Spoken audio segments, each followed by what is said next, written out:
Hello, everyone. I'm Summer, and welcome back to my channel where solopreneurs, coaches, and creators learn how to build smarter businesses without drowning in overwhelm. And this is a part of my Teach Me Something series where I bring in experts to break down complex topics into simple, usable insights that you can apply right away. And today's conversation is a lot for you if, well, whether you realize it or not.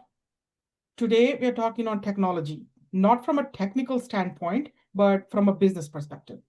Because whether you like it or not, your entire business runs on systems, right? And if those systems are not working, neither are you, and nor is your business. My guest today is Timothy Maile.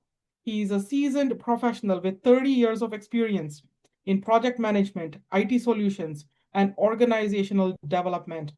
And Tim has spent decades helping teams and businesses align their technology and their processes and their people to function better and to perform at a better, higher level. What sets Tim apart is his commitment to teaching you easily. Through coaching or hands on implementation, Tim focuses on empowering people to understand the systems that they rely on so much so that technology doesn't overwhelm them. So, Tim, I want to start with something that's happening across the board everywhere. Most solopreneurs don't see themselves as tech people, but at the same time, their entire business depends on tech. So, where do you see them struggling most right now? What's that actual what's it costing them to avoid technology in terms of time, money, opportunities, and all that?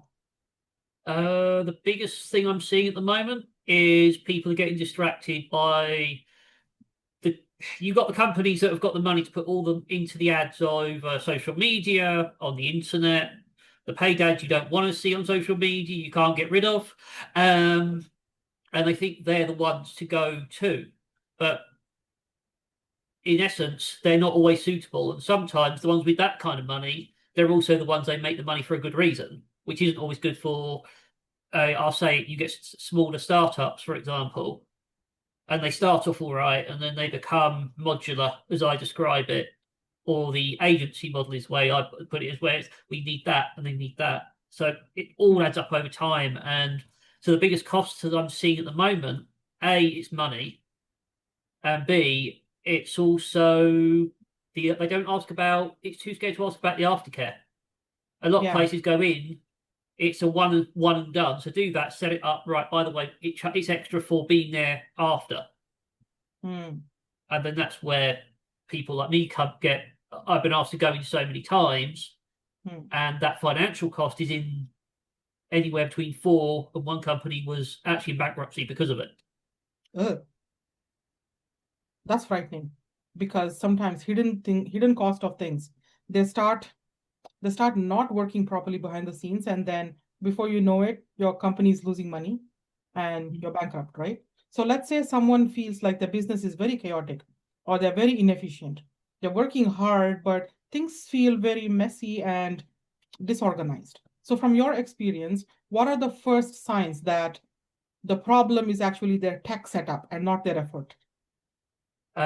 First one I would say is the number of times they're having to repeat what they do. Yeah. Okay. So I say that from the perspective of you got someone, they may not be new, but they're growing. But then there's some says, oh, we use this as well, but because they've always already had something from the beginning, it's just they're having to repeat things. So some places that I've been Hmm. to, they've had one system for one system for something else. So they're Ah. having to put the same information in two different whole different. There's no integration whatsoever with it Hmm. for a good reason. They just don't talk. Simple as that. And I think the other one is the number of errors. So, true story, one company that I was asked to go to, it was about 15 years ago now, but it's quite relevant when you ask the question, Mm-hmm. is this company, I was brought in to try and get them ready for ISO standards, things like that. Mm-mm. And the two systems they had the data was about 80% inaccurate across from the customer side to the Mm. finance side. Mm-hmm. So I think that says it all, but it was the first sign of it, but they wondered why they weren't where these first signs were, and they just missed them. Mm. If you had to simplify that, or something for someone running their business all by themselves, what do you think are three core systems that businesses should have in place, regardless of what industry they're in? First one is if you're going to stick with an office suite, stick with it. Mm, mm, I worked with some places who they've been Microsoft from start from going back decades. yeah. Um, and that's from where my stance is because of my corporate background. It's always been Microsoft. But Mm, some places they go from Microsoft to Google, Google back. They go whichever one's the cheapest. mm, So the first one is have something as a standard with your Office suite. mm, Second one is if you're going to look professional, is have a professionally looking email. Don't go the free at right. Gmail, at Hotmail, at because have it so then that way you've got something to build on later with the website when you've got the funds to do it properly. Mm, You can tag an email domain onto an email as opposed to after you've got to it's a lot more complicated. mm, And I'd say the third one is, and this is the more if people aren't sure, ask a professional which ones they would recommend for what they do, mm, not what's suitable for the person, not mm, suitable for just because that person sells it, is getting an appropriate CRM system that is mm, appropriate for what they want to do. If they want to go for bidding and tendering, get something that's mm, suitable for bidding and tendering. If they want to right. go into lead generation, get a lead Mm, generator. Too many people jump for the wrong thing and then they mm, have to try and move stuff away from it. And mm, they don't all like talking to each other. And all of those need one key thing that people miss out. That magic I ask the question I go in, when's the last time mm, you backed anything up?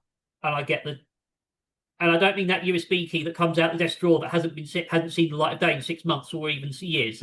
Sometimes happens. I'm talking you've got the right system. Well, the right suite has Google Suite comes with a cloud at least. Microsoft right. has OneDrive. It's there, Mm, there. So make mm. use of it. And there's always external things like Dropbox, which that's what I use. And every single thing I own digitally on the web, on the cloud, it's backed up in two different places at least. I mean, in my case, I say about backups, I haven't just got one, Mm, I've got four. beautiful. So, all right, Beautiful. okay, but I don't just have that, but I have an external, like in-house. I say in-house server, but Mm, yeah, I've got one of those that links to the internet as well. But that synchronizes. I've still got my cloud as well, and yes, I've mm, still got the USB one in the event the internet goes down, so I can still work. right. Yeah. Some Mm, people seem to be scared of like backing up, and some people don't see the need for it. But I think mm, I'll seriously take your consideration because I use Gmail a lot because it's simply mm. convenient. But I do have my domain name emails, which I use only for newsletters and stuff like that. So probably it's time I ditched the use of Gmail for everything and started using my domain name emails more. I like how Mm. you break things down, makes it easy to understand and makes me feel like tech is more manageable. Yeah, because One, the key. So the key thing I would say about the email is if it's coming from a domain that you bought, it mhm, comes with all the security checks that stop it going to junk. That's the other thing. mm, There's so much junk mail goes out from a free Gmail account, for example.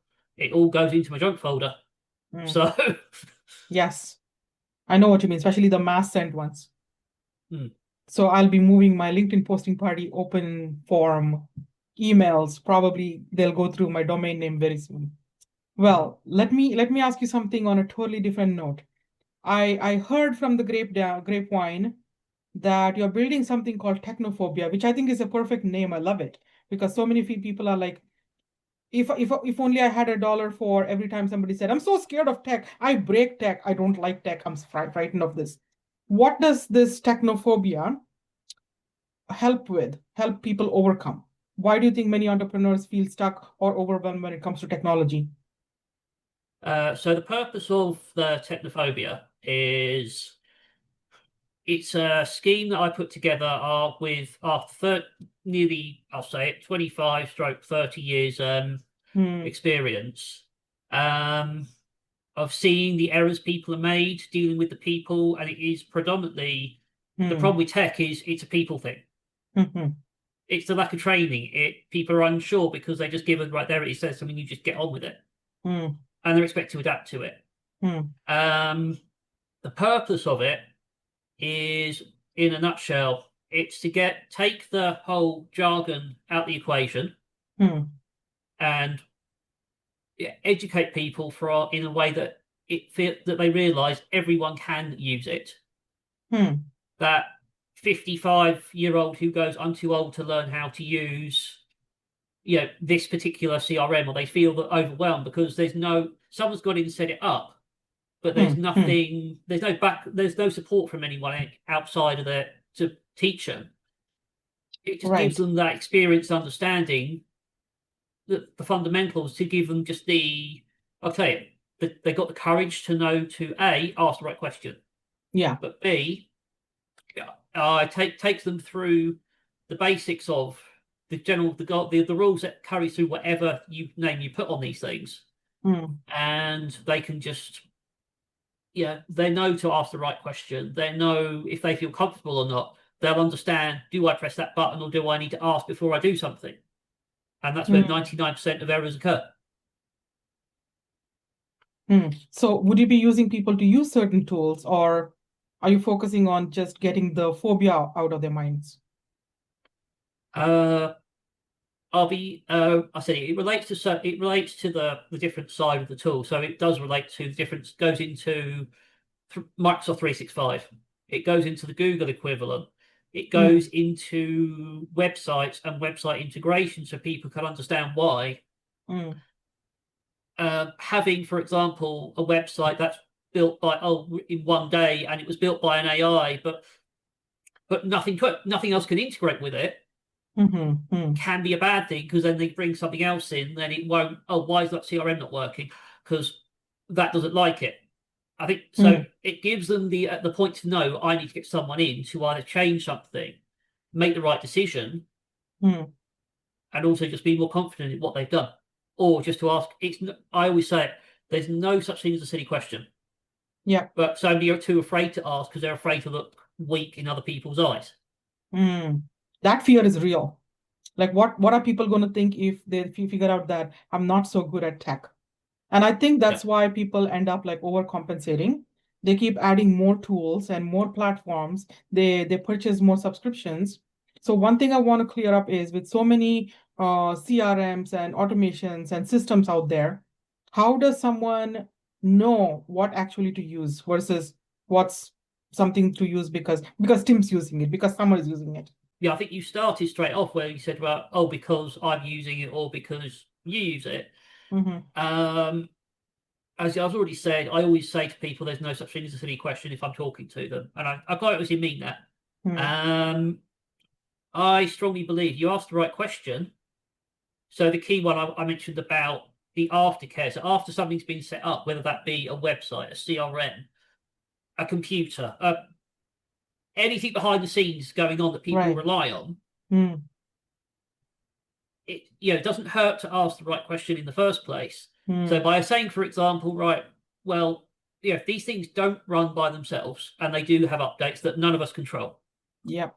absolutely none of us Mm. control it. I wish I could half the time, I'll tell you now. Um, and short, very simply, if you ask the right questions, such as in the beginning, to pick the right thing, Mm. right? I work in this. For example, say I would deal with, I'm a florist. I need something that literally just lets me log my customers for that.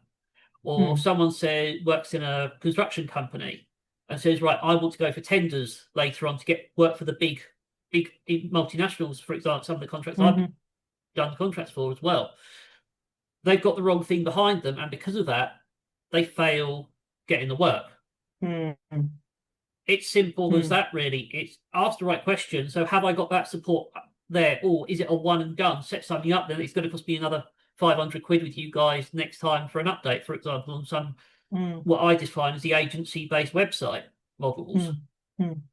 Because, and then if someone else says, oh yeah, but it's X per month and it means I'm there for updates, you want to change content, you want to put stuff on it, it Wonderful. might be more Yeah. suitable for someone in longer term rather than a bigger Right. upfront cost of 500 to 1,000 for a website, Mm. for example. So Mm. I think that's the simple way to do it. Don't be afraid to ask a question, because I mean, it's like buying a car. You don't buy a car without asking the full history on it. Absolutely, yes. That would be the most frightening thing to do. Yeah. Tim, so far it's been a super duper conversation. You had a lot of teaching points that you brought in. Grateful for that. And I think people who feel like they're constantly behind when it comes to tech, they should have a conversation with you. And you guys, if you want to learn more about Tim or explore his upcoming Technophobia program, check out the links and connect with him directly. Links are in the description. Tim, what's the best way for people to get in touch with you? Best way to get hold of me is one is I use LinkedIn more than anything else. So yeah, you click on the LinkedIn, just send me a message request or something like that. The other one is if you go to tkmitpm.uk, there's a contact form which allows you to reach out, even book a time online with me, or hey, if people are in the UK, I could in near where I am, you can just book for me to go round. So what can I say? Nice. You guys, I've had lunch with Tim once, and that was fabulous. Connect with Tim, get in touch with him on LinkedIn, go on his website. The links are right there below. And if you're enjoying these Teach Me Something episode, make sure you like, subscribe, and share this with someone who really needs to simplify their business and take their life back, take control of their tech back again and of their systems. Tim, thank you so much for being here with me today. Thank you And very you much. guys, Yeah. I'll see you in the next one.